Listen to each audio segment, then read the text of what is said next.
Olá, bem-vindos para mais um estudo da obra Os Mensageiros, psicografia de Chico Xavier, ditado pelo espírito André Luiz. Estamos no nosso estudo de número 15, analisando as contribuições de André Luiz através das suas experiências no astral, no mundo espiritual. No último estudo, então, acompanhávamos a visita de André Luiz, Aniceto e Vicente a um posto de socorro. Acompanhamos as contribuições deles para o auxílio de espíritos sofredores e, no finalzinho do estudo, nós acompanhamos a visita de Bacelar, uma família que visitava então o posto de socorro também, especialmente a Ismália, que é a esposa do Alfredo, ambos responsáveis pelo posto de socorro, e agora eles dialogavam. E o Bacelar ia dizendo sobre a profissão da medicina na Terra, que ele ali no plano espiritual era um médico dos espíritos. E aí ele faz essa comparação com a medicina terrena, dizendo a André Luiz, que também foi médico, e a Vicente também, que acompanhava o diálogo, que os doentes da Terra muito raramente buscam a medicina preventiva. E aí ele vai dizer que isso também acontece no mundo espiritual. Só que ele tem uma dificuldade maior lá do que aqui. E aí nós vamos entender o porquê. Mas ele primeiro compara, então, dizendo que os enfermos na Terra demoram para buscar a medicina preventiva. Esperam que suas doenças se curem sozinhas. Fogem do bisturi, preferem os anestésicos, fogem ao regime, a necessidade de observar as orientações médicas a partir da primeira melhora. Não é assim que a maioria faz? Depois que melhora um pouco, já abandona os conselhos médicos. Confundem o método de tratamento logo que recebem os sinais da cura. Então esses são os enfermos na Terra. Detestam a dor que restabelece o equilíbrio. Descontentam-se com a indicação de remédios, preferem remédios de sabor mais agradável. E, sobretudo, quase sempre querem saber muito mais que os médicos. Quantas pessoas, não é? Se apresentam assim, questionando as decisões médicas, dizendo que o médico está errado em receitar tal remédio, não querem passar pelo processo de cura de acordo com as orientações médicas. Então o Bacelar vai falando aí dos enfermos na Terra. E diz que esse resumo se aplica aos corpos doentes, mas no campo de serviço dele lá no plano espiritual, no auxílio aos espíritos enfermos, o cenário é diferente. Há agravantes para isso, mesmo para os encarnados na Terra. Por quê? Na medicina terrena, eles não podem manipular a alma, como um cirurgião que opera as amígdalas. São forçados a preparar o campo mental de forma conveniente, para semear pensamentos novos, aguardar a germinação desses pensamentos e ajudar aqueles primeiros ramos que surgem desse processo de semeadura. Por isso, é necessário paciência para aguardar que os pensamentos novos surjam nas mentes dos doentes. Então, a luta do médico não é simples. Por quê? Se o clínico do mundo encontra sempre familiares amorosos que querem cooperar com ele para curar o doente, para beneficiar o doente, lá no plano espiritual, eles encontram legiões de elementos adversos à atividade restauradora e curativa. Então vejam que o processo de cura no plano espiritual é mais dificultoso do que do corpo físico na Terra. Para curar as almas é mais complexo do que curar os corpos físicos. Então, Bacelaar vai demonstrando que a medicina terrena encontra muitas vezes doentes teimosos, porém familiares amorosos, familiares que querem colaborar com a terapêutica para curar os seus entes queridos. No plano espiritual, porém, eles encontram muitos elementos adversos à atividade curativa. Em geral, o médico do mundo presta socorro a quem quer receber esse socorro, pelo menos nas ocasiões de graves perigos. Então a pessoa sofre um acidente, por exemplo, ou então está sentindo muitas dores por conta de uma doença. Ele procura o médico e quer colaborar, porque ele está em dor, ele está no momento grave, então ele colabora com o tratamento. Lá no plano espiritual, porém, nessa dedicação desses médicos das almas, muitas vezes eles têm que prestar assistência aos que não querem receber ajuda, porque vivem sob véus de profunda ignorância. Então, olha que complicação, olhem esse efeito complicador do auxílio aos espíritos doentes, aos desencarnados. Muitos não querem receber ajuda. Então vejam que o trabalho do médico lá é mais difícil do que o médico da Terra. André Luiz então diz: tem razão.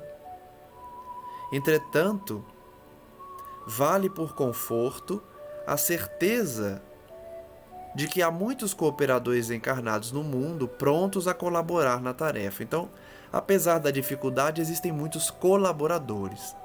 O senhor Bacelaar, então, revela: nem sempre. A cooperação é outro problema.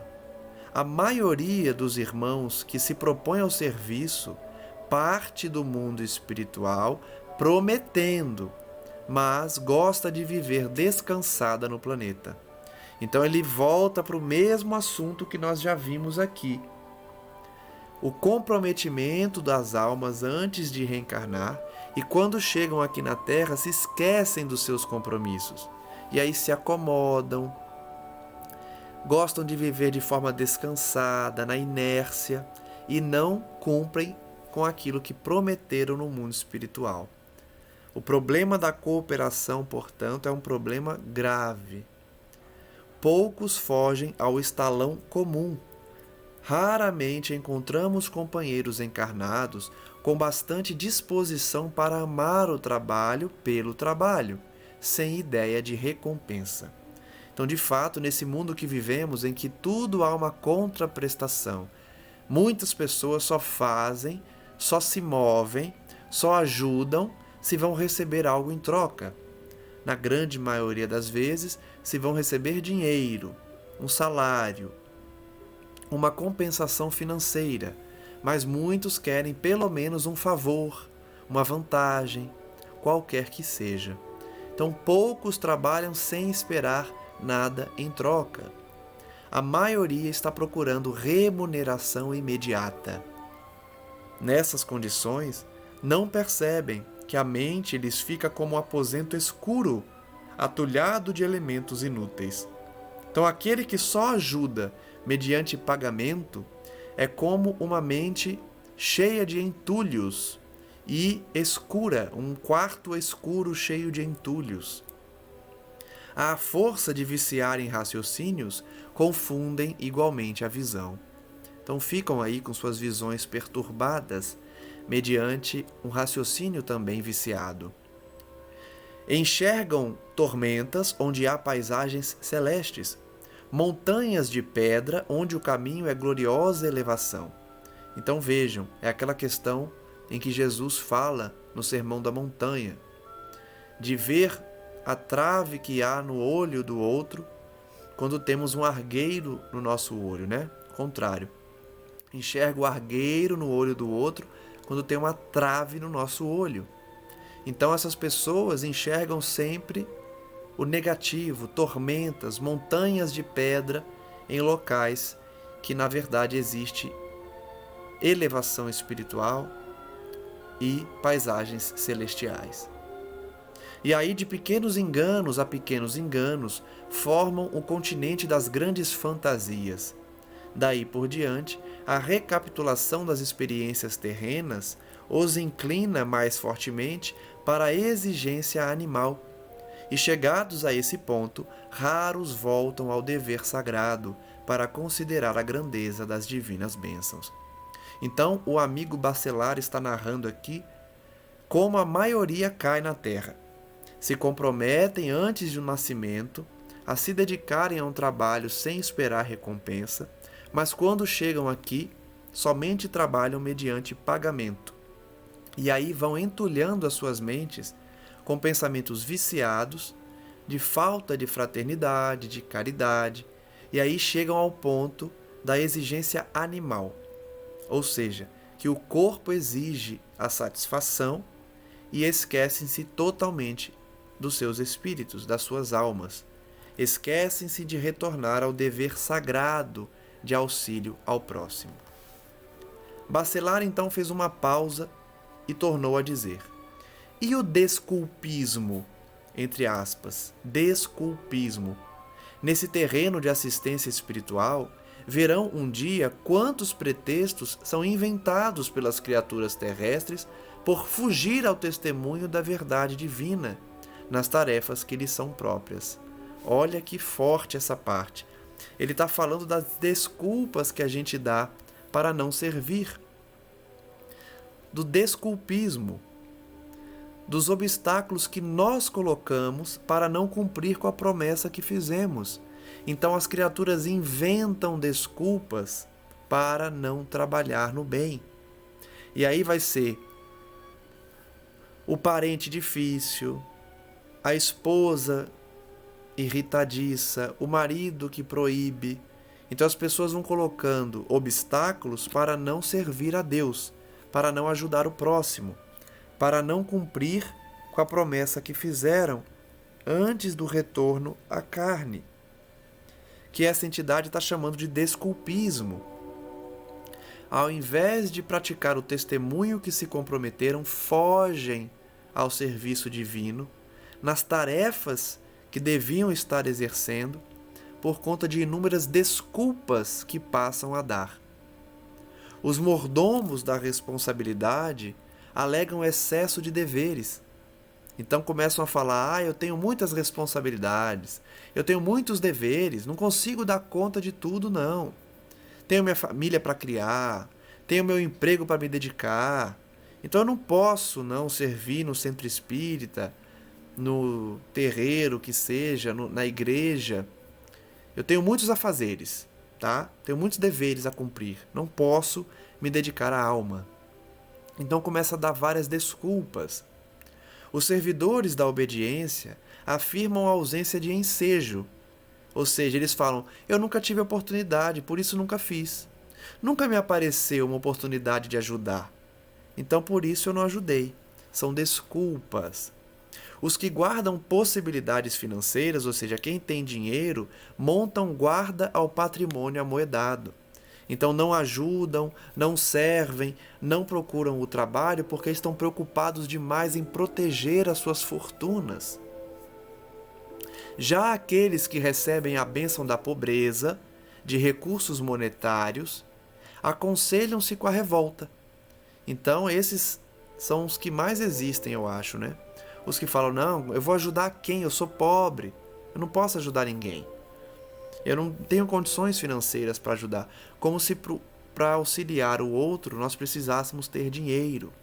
O auxílio mais importante é o da palavra, do conforto da amizade, da presença amiga. Então, os ricos não têm tempo, porque estão protegendo suas fortunas. Os pobres não têm dinheiro, então não podem ajudar ninguém.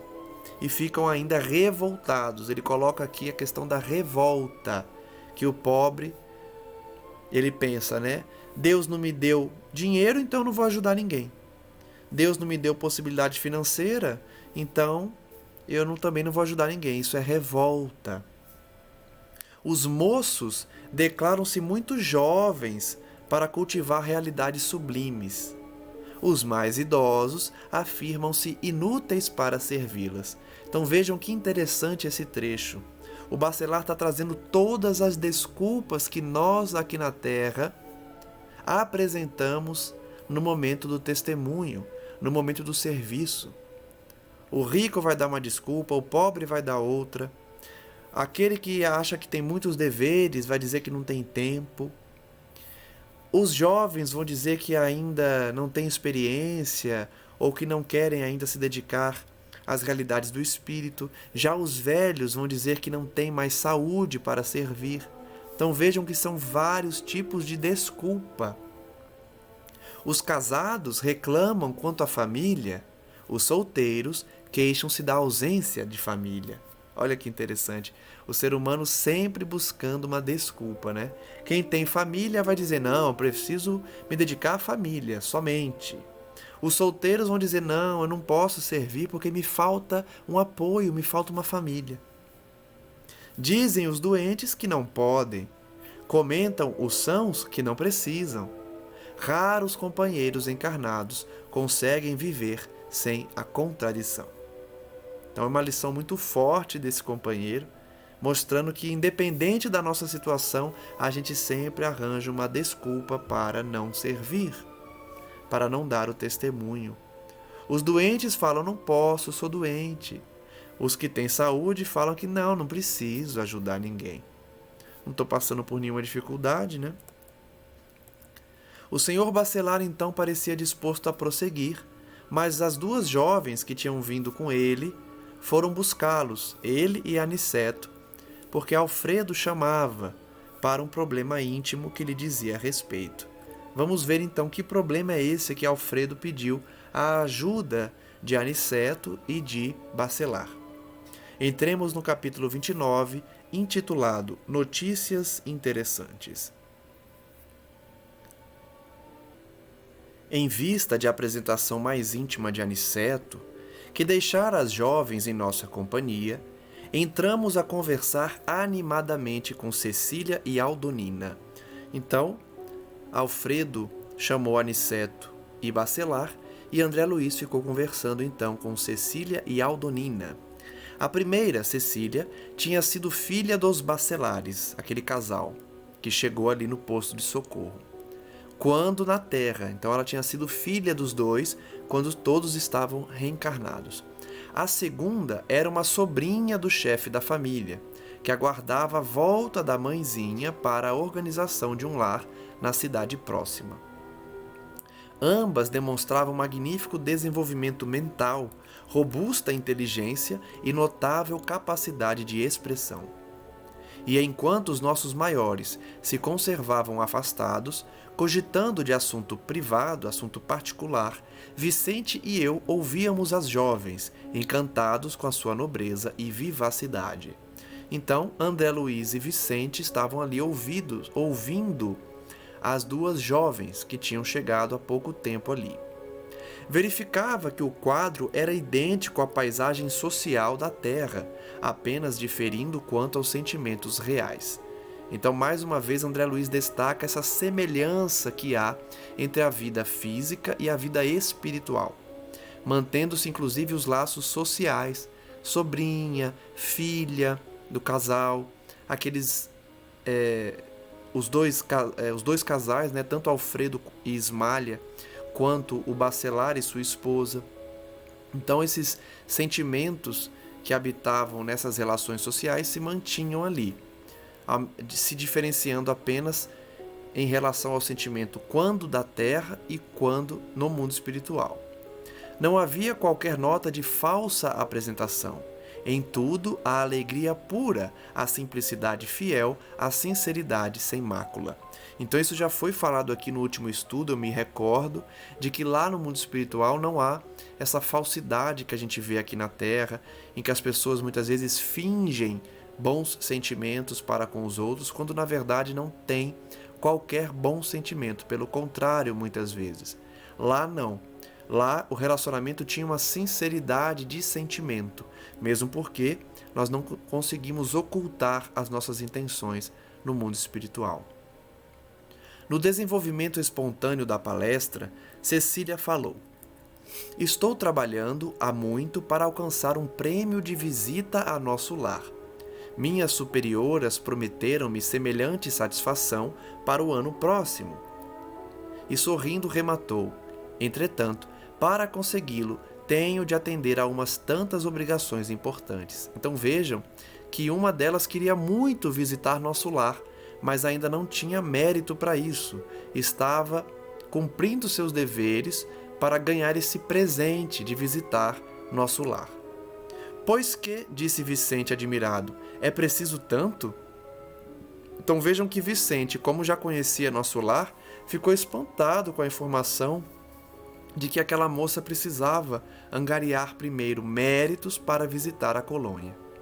"Sem dúvida," a jovem respondeu bem-humorada, "o meu amigo talvez não esteja convencido quanto ao brilho de sua atual posição. Viver em nosso lar é uma grande bênção. Acaso não o terá compreendido ainda?" Olha que interessante esse trecho da obra, né? Muitos vão diminuir a condição de André Luiz, vão dizer que as informações de André Luiz não têm validade porque ele passou muito tempo no umbral, porque ele fala de coisas que muitos espíritas não concordam em relação à vivência nas zonas inferiores, as informações que ele trouxe, complementando aí o Pentateuco. Muitos não vão aceitar essa complementação, mas essa informação é interessante, de que nem todo mundo tem a condição de viver em nosso lar. André Luiz, Vicente, apesar de se considerar inferiores, eles estavam numa situação bem melhor que muita gente. Tanto que a Cecília queria visitar nosso lar há muito tempo e não conseguia ainda, porque ainda estava angariando méritos para tanto. André Luiz e Vicente, porém, já estavam em nosso lar há muitos anos. E aí ela relembra Vicente: "Você acha que a sua posição é inferior? Você não compreendeu ainda que viver em nosso lar é uma bênção?" Então isso é muito comum do ser humano também, né? A gente só percebe as bênçãos que recebemos ou que vivenciamos depois que perdemos. Então André Luiz e Vicente pareciam que tinham esquecido da bênção que é merecer viver em nosso lar. Todos sorriram e, reafirmando o conceito, Cecília disse: "Segundo os instrutores que nos visitam em Campo da Paz, os seus ministérios são verdadeiras universidades de preparação espiritual." Isso a gente viu aqui. Os locais em que André Luiz e Vicente saíram eram verdadeiras escolas, preparando indivíduos para reencarnar. Eram universidades que ensinavam toda uma gama de conhecimento para preparar os indivíduos à reencarnação. Muitas vezes as pessoas não dão valor a isso, mas quem está fora, quem observa de fora, tem muita vontade de entrar nesses locais em nosso lar e ainda não tem condições. O ensejo educativo nesses locais, então, é imenso. Em regra, ela acredita que para avaliar a extensão da benécia, do benefício que Jesus lhes concedeu, seria necessário viverem alguns anos em nossa colônia, onde o trabalho ativo de vigilância e assistência é mais imperioso, mais exigente. Olha que informação interessante. Essa moça está revelando aqui que a colônia que ela vive é mais puxada que nosso lar. É mais exigente, é mais rigorosa. Os deveres são mais duros, são mais exigentes. Olha que interessante essa informação. Quem vive em nosso lar tem deveres a cumprir, mas ela revela que quem não consegue ainda entender que nosso lar está numa condição melhor, precisa passar uns anos nessas outras colônias para ver o quanto nosso lar é abençoada nesse sentido. Existem lugares que o trabalho é mais árduo, é mais difícil. Em nosso lar, porém, André Luiz vai dizer, temos igualmente grande número de sofredores. A regeneração é uma colmeia de milhares. Então a regeneração, que é um setor de nosso lar, contém, muitos sofredores em processo de recuperação. A interlocutora, todavia, revelando Acuidade, nas suas observações, disse: "Você diz muito bem", quando se refere a colmeia, significando possibilidades de trabalho. Creia que os sofredores que atingem o seu núcleo já se encontram a caminho de excelentes realizações. Então ela concorda com André Luiz quando fala de colmeias. Por quê? A colmeia seria o grande número de possibilidades que os espíritos ali presentes possuem. Todos que estão em nosso lar têm uma ampla gama de atividades que eles podem se dedicar. Enquanto em outras colônias, aqueles que estão ali não estão, muitas vezes, a caminho de realizações excelentes, como em nosso lar. Naturalmente que os irmãos desequilibrados que existem lá em nosso lar já se torturam pelo vagaroso despertar da consciência, já sentem remorsos e arrependimentos indicativos de renovação. Vejam que a Cecília começa a revelar que existem colônias que os indivíduos ainda não se arrependeram. Em nosso lar estão os arrependidos, aqueles que já querem melhorar, aqueles que já têm noção da sua inferioridade e que se colocam numa posição de se renovarem, de expiarem para saldar as dívidas do passado. Na colônia dela, porém, ela vai revelar aí o cenário é diferente. Em nosso lar, os sofredores melhoram-se progressivamente, porque o ambiente da cidade é de elevação positiva. Onde a maioria vive com a bondade, a maldade da minoria tende sempre a desaparecer. Essa frase é importante porque é o retrato do nosso planeta muito em breve. O mal será a minoria. Então, onde há pessoas que vivem com a bondade, a maioria vive com a bondade, o mal tende a desaparecer. Em nosso lar, portanto, era assim. A maioria queria o bem. Nosso lar, portanto, mesmo para os que choram, possui soberanas vantagens espirituais. Vejam como é importante alguém de fora analisar onde vivemos. Quem não tem o que a gente tem, consegue nos dizer o quão abençoados somos muitas vezes. Então, se nós temos família estruturada, um lar abençoado, condições financeiras para nos sustentar, muitas vezes precisamos ouvir de quem não tem para valorizarmos. Então, André Luiz e Vicente estavam ouvindo uma realidade fora de nosso lar, de alguém que habitava uma colônia diferente de nosso lar. André Luiz diz então que ficou impressionado com aquilo e disse: "Eu mesmo trabalhei algum tempo em cooperação nas câmaras retificadoras." Cecília disse então que já ouviu diversas referências sobre essa instituição, as câmaras retificadoras. Mas, baseando-se nos informes de mentores amigos, continuava a manter a sua opinião. Então ela não arredava o pé. Mesmo André Luiz dizendo que tinha muita gente sofrendo em nosso lar, ela concordava, porém, esses sofredores estavam numa condição bem melhor do que em outros locais. E como já se conhecesse os serviços que se passavam ali, ela disse: "Vocês conhecem lá muitos espíritos sofredores, mas em Campo da Paz conhecemos muitos espíritos obsessores." Olha a diferença.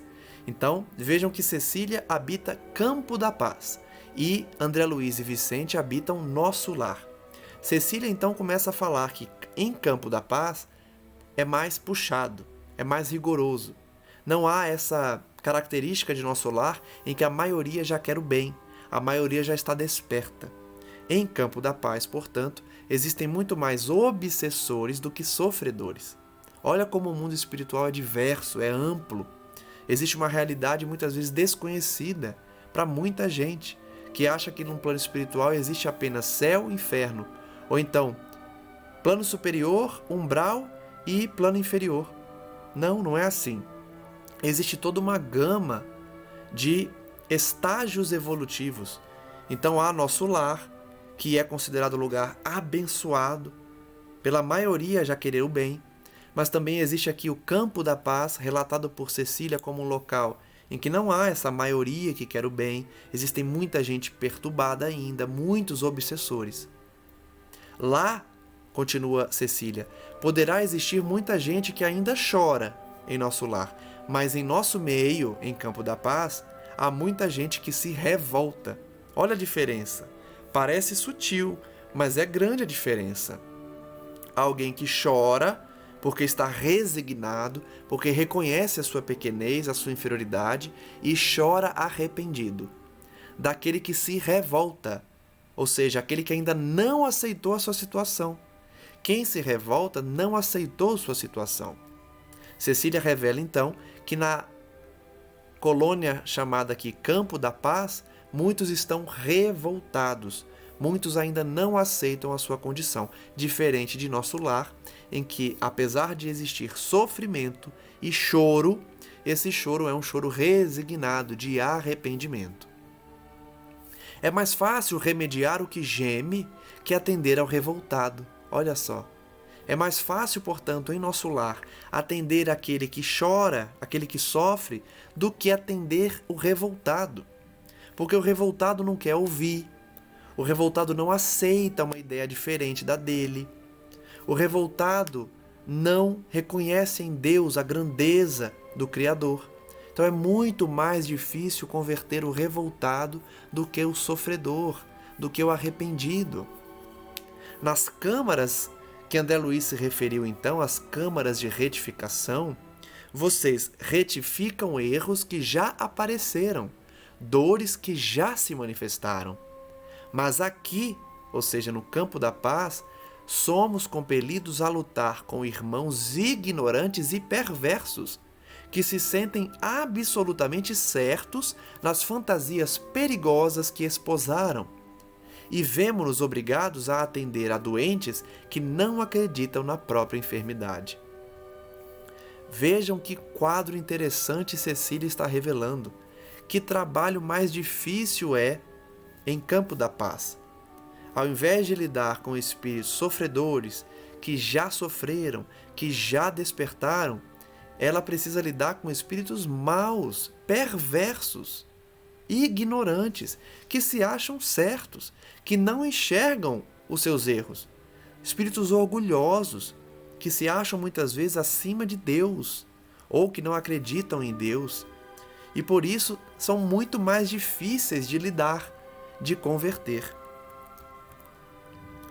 André Luiz diz então que começava a entender a lógica daquele argumento que trazia Cecília, e reconhecendo então que não podia rebater as suas colocações, ela continuou: aliás, é natural que assim seja. Estamos a pouca distância dos homens, nossos irmãos na carne, e sabemos que na crosta a situação não é diferente. Então vejam que ela diz: não é difícil de entender por que no Campo da Paz é assim. Há esses revoltados, há esses espíritos difíceis. Por que é assim lá? Porque lá está muito próximo da Terra, está muito próximo da crosta planetária. Então a vida nesses locais é muito parecida com a vida na Terra. Nós já falamos aqui várias vezes que o mundo espiritual nos traz essa cópia aqui no mundo físico, a ponto de falarem, que aqui é uma cópia mal feita do mundo de lá. O mundo físico é uma cópia mal feita do mundo espiritual. Então, no Campo da Paz, essa colônia mais próxima da Terra, a realidade é muito parecida com a realidade física. Então há muita revolta, muita maldade ainda. Enquanto que nosso lar, que está mais afastado, é um local em que há espíritos já redimidos, já arrependidos. Ela vai dizer: quantos materialistas se fantasiam por lá de filósofos? Nossa, e aqui eu faço um parênteses. Como deve ser difícil trabalhar nessa colônia. Lidar com espíritos materialistas, lidar com pseudo-intelectuais, pessoas que se acham melhores que as outras, pessoas que fantasiam realidades que não existem, materialistas que se colocam como filósofos, como pessoas intelectuais. Quantos demônios com capa de santos, ou seja, a hipocrisia. Deve ser de fato muito difícil lidar com essas entidades. Quanta má fé a fingir generosidade e boas intenções. Então são pessoas que se utilizam da ironia, que se utilizam da má fé, se passando por ovelhas quando na verdade são lobos sorrateiros. A influência da humanidade encarnada em nosso núcleo de serviço é vigorosa e inevitável. Olha só que núcleo interessante de ser estudado. Nós temos obras que falam de nosso lar, mas vejam que há essa colônia que lida só com um espírito muito difícil, pseudo-intelectual, vaidosos, orgulhosos, arrogantes, espíritos que têm essa influência da humanidade encarnada muito presente nesses locais. Então, espíritos ainda muito ligados à matéria, aos interesses mesquinhos da carne. Vicente, então, que ouvia atencioso, diz: deduzo de tudo isso manifestações sacrificiais muito grandes, mas o trabalho em campo da paz deve ser altamente meritório. Então, o que ele diz? Olha, você está trazendo uma realidade muito difícil, de trabalhar. Então, eu presumo que você angaria muitos méritos por trabalhar nesse local, não é? Se é tão difícil assim lidar com essas entidades, você deve ter muitos méritos. Ela então responde: incontestavelmente. A história da fundação é interessante. Alguns benfeitores, reconhecidos a Jesus, resolveram organizar em nome dele uma colônia em plena região inferior que funcionasse como instituto de socorro imediato aos que são surpreendidos na crosta com a morte física. Então veja que ela revela que aquela colônia Campo da Paz surgiu porque seguidores de Jesus quiseram criar uma colônia pertinho da Terra para receber aqueles surpreendidos pela morte no plano físico. Os recém-desencarnados que não esperavam morrer são recebidos, portanto, nessa colônia próxima da crosta terrestre. São recebidos então no estado de ignorância ou de culpas dolorosas, que é o estado da grande maioria dos desencarnados. Pouquíssimos estudam o que nós estamos estudando aqui, gente. Pouquíssimos indivíduos se preocupam com essa realidade pós-vida física. Essa realidade do além-túmulo. Pouquíssimas pessoas. É só ver o número, de pessoas que assistem essas aulas. Pessoas que de fato se preocupam com a vida espiritual. E quantas pessoas assistem os vídeos aí no YouTube, que tratam de dinheiro fácil, de prazeres carnais, de paixões. Então são milhões de visualizações, milhões de seguidores de canais que pregam o dinheiro mais rápido aqui da Terra, ou as facilidades do mundo, ou as paixões da sensualidade, da vaidade. É só pegar esse parâmetro para confirmar o que essa entidade está dizendo aqui. A colônia, então, que atua próximo à Terra, recebe esses espíritos materialistas, que nunca se preocuparam com a vida espiritual, que não acreditavam em nada, quiçá acreditavam em Deus. E aí, chegam lá num estado de ignorância imensa e cheio de culpa, porque achavam que a vida terminava com a morte do corpo, e por isso não foram bons pais, bons filhos, bons colegas de profissão, bons profissionais, enfim, bons seres humanos. Chegam lá, portanto, cheios de dívidas, cheios de arrependimento e cheios de necessidades de iluminação espiritual. Por isso, o trabalho no campo da paz deve ser, de fato, muito árduo, muito difícil.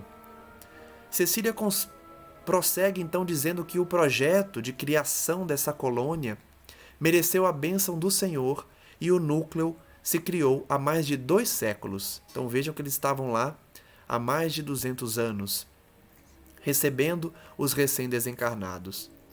Nem todos os espíritos evolvidos, no entanto, estimam o serviço nesse órgão de assistência constante, Olha que interessante. Faltam trabalhadores para servir no campo da paz, para servir nas colônias próximas à terra. Então, que isso sirva de reflexão para a gente também. Ela disse agora há pouco, a Cecília, que é uma bênção, que é um privilégio morar em nosso lar, trabalhar em nosso lar. Então, que nós possamos nos sentir privilegiados também de buscar o serviço de nosso lar para esclarecer as criaturas, para resgatar os sofredores. A gente tem que se considerar abençoado. Da mesma forma, quando a gente estudava o livro Memórias de um Suicida e tratávamos da falange que serve diretamente a Maria Santíssima, que são os servos de Maria, nós também devemos sentir esse orgulho de servir a uma colônia que se dedica ao próximo, que é uma colônia do nosso lar, a colônia Campo da Paz, porque são entidades que se dedicam ao próximo, que querem resgatar, que querem auxiliar.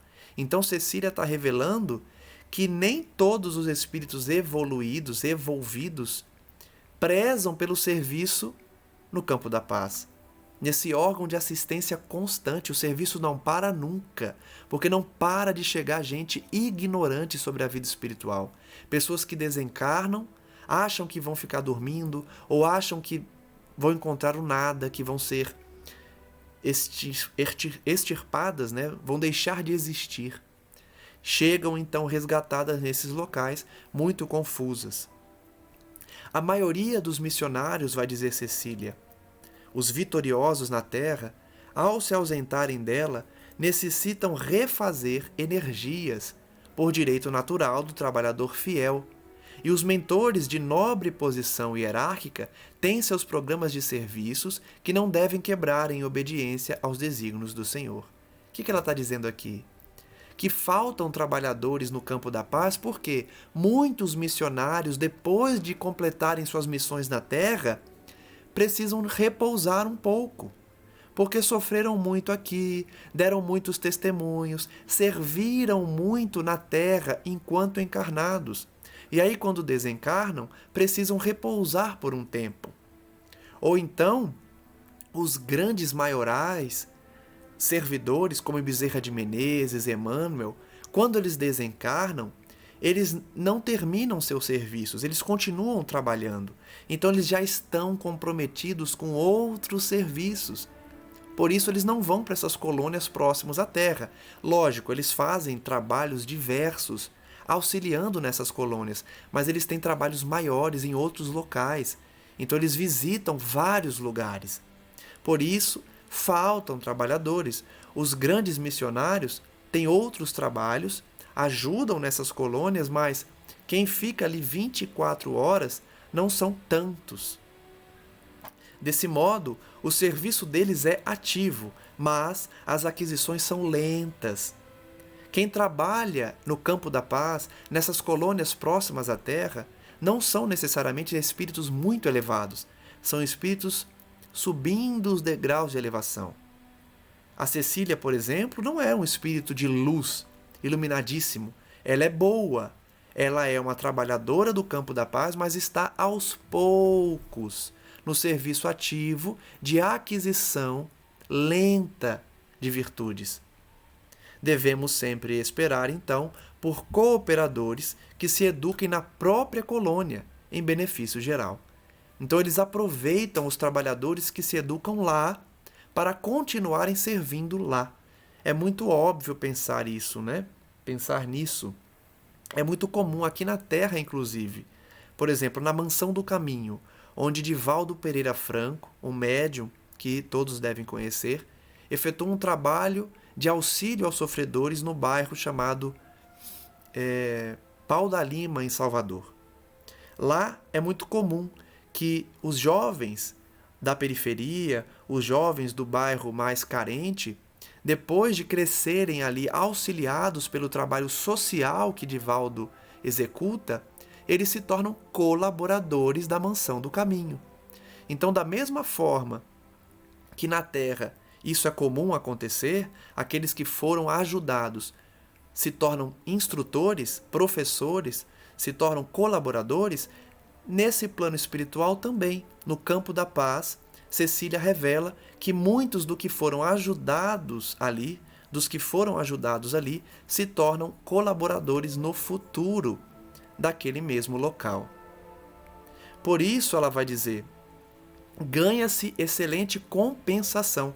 Quem trabalha ali, por ser um trabalho incessante, um trabalho que não termina nunca, porque é muita gente para ajudar, eles ganham de fato uma compensação valiosa.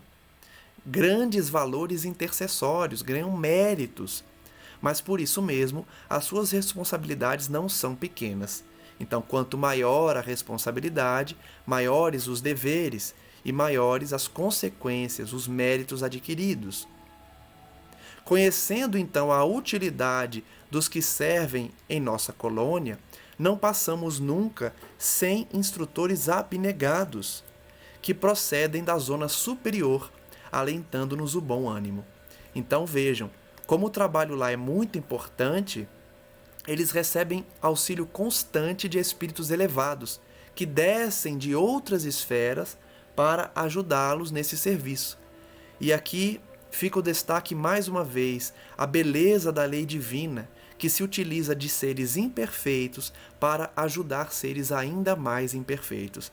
Cecília, portanto, não era um espírito de luz, não era uma mentora, não era um guia espiritual. Ela estava num processo ainda de elevação, como nós, aqui na Terra, muitas vezes buscamos o bem.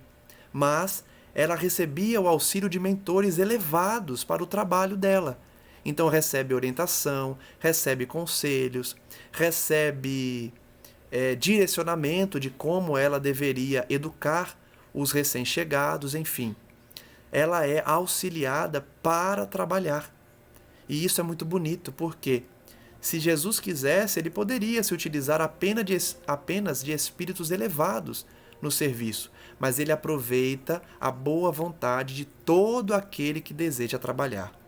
É por isso que o espírita, ele não tem preconceitos, porque reconhece em todas as religiões, em toda pessoa de boa vontade, uma contribuição, ainda que possa parecer mínima essa contribuição. Deus não nega o trabalho de quem quer trabalhar. E aqui é um exemplo disso, nessa colônia próxima à Terra, onde Cecília recebe o auxílio de entidades superiores no seu trabalho, ainda pequeno, junto a esses espíritos. O que pedimos, com fundamentação legítima, nunca é negado. Então vejam, a primeira consequência de trabalhar numa colônia onde o trabalho é puxado, ela ganha um grande mérito, grandes compensações. Então ela diz, tudo que a gente pede é atendido. Olha que interessante. Jesus já ensinou isso no Sermão da Montanha. Pedi e dar-se-vos-á, né? Batei e abre-se-vos-á. Então todo aquele que pede, recebe. Logicamente o pedido é justo, o pedido tem base no mérito, tem base na justiça divina, então é concedido. Jesus vai utilizar até a figura que eu acho muito bela do pai da terra, que não dá a um filho uma pedra quando ele pede um pão, nem uma serpente quando ele pede um peixe. Então, se nós, que somos maus na palavra de Jesus, damos coisas boas aos nossos filhos, imagine Deus que está nos céus, que é perfeito, que é a bondade suprema. Então, primeira consequência da compensação desses espíritos que trabalham em colônias mais puxadas, onde o trabalho é incessante, é que tudo que eles pedem com fundamentação legítima é concedido. E isso a gente vê aqui na Terra. Tem indivíduos que tudo que pede, Deus dá, porque tem muito mérito.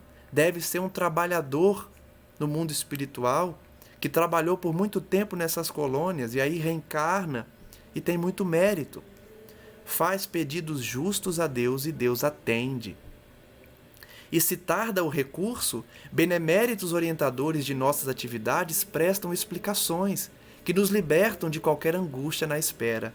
Então, ou o pedido que eles fazem é atendido, ou quando não é atendido, vem a explicação do porquê não foi atendido. E aí eles não têm ansiedade, eles não têm angústia de esperar o atendimento daquele pedido, porque eles recebem a orientação.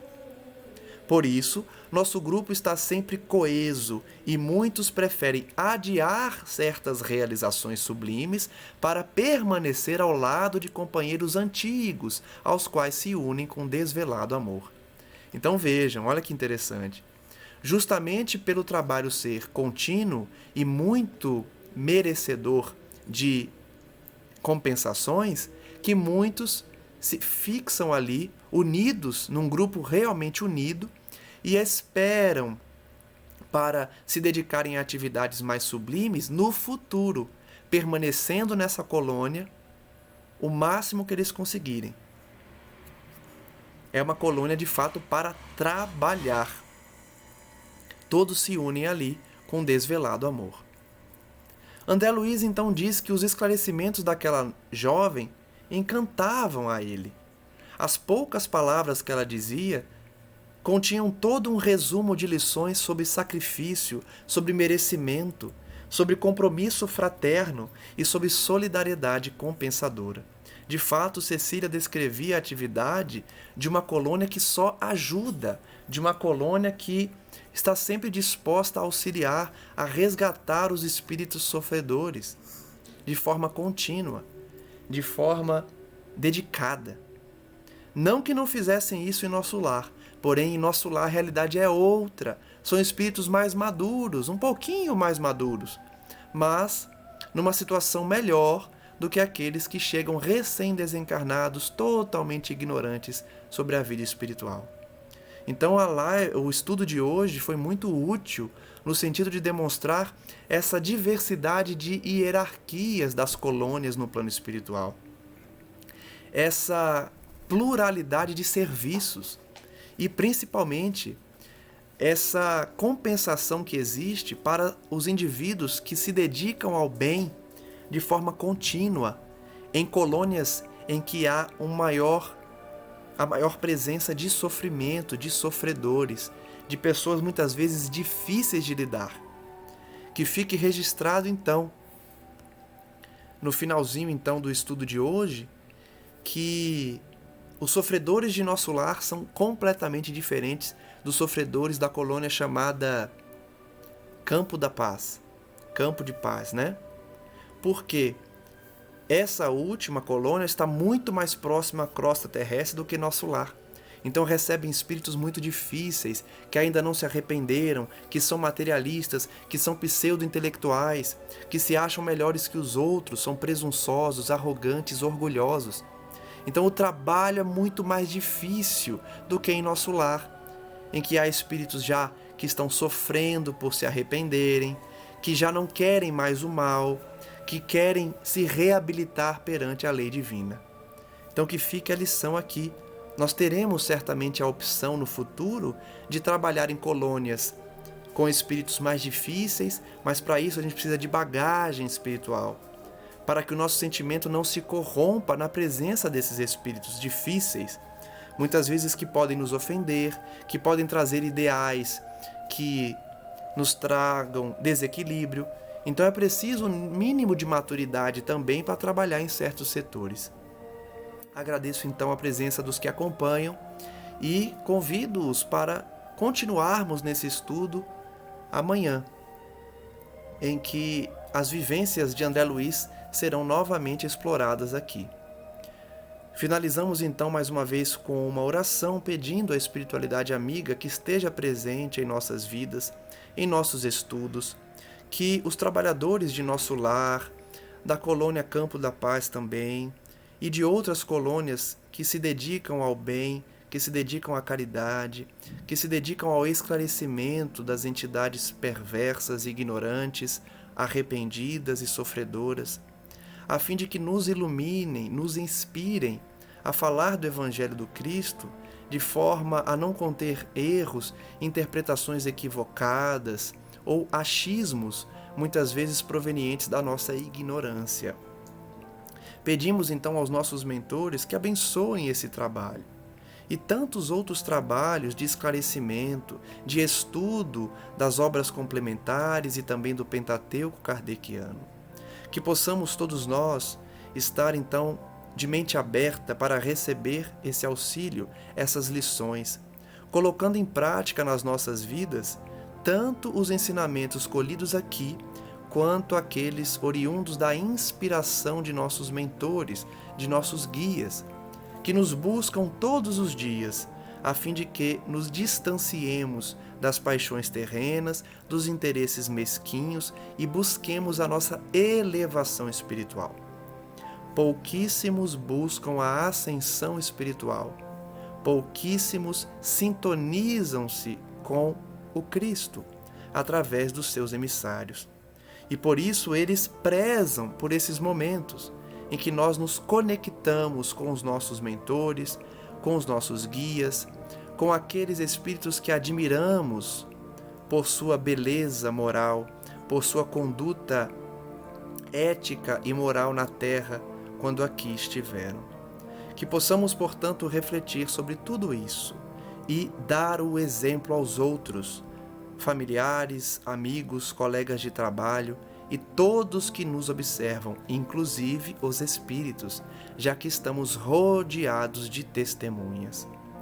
Graças damos ao nosso Senhor Jesus Cristo e pedimos especialmente aos suicidas, aqueles que abreviaram a sua existência, objetivando fugir das dores, encontrando, porém, dores muito mais profundas e arrependendo-se profundamente da atitude impensada de jogar no lixo a vida concedida por Deus, o corpo material que serviria de ascensão espiritual ao aceitarmos de forma resignada o sofrimento, a fim de galgarmos passos ainda mais largos na direção do nosso avanço espiritual.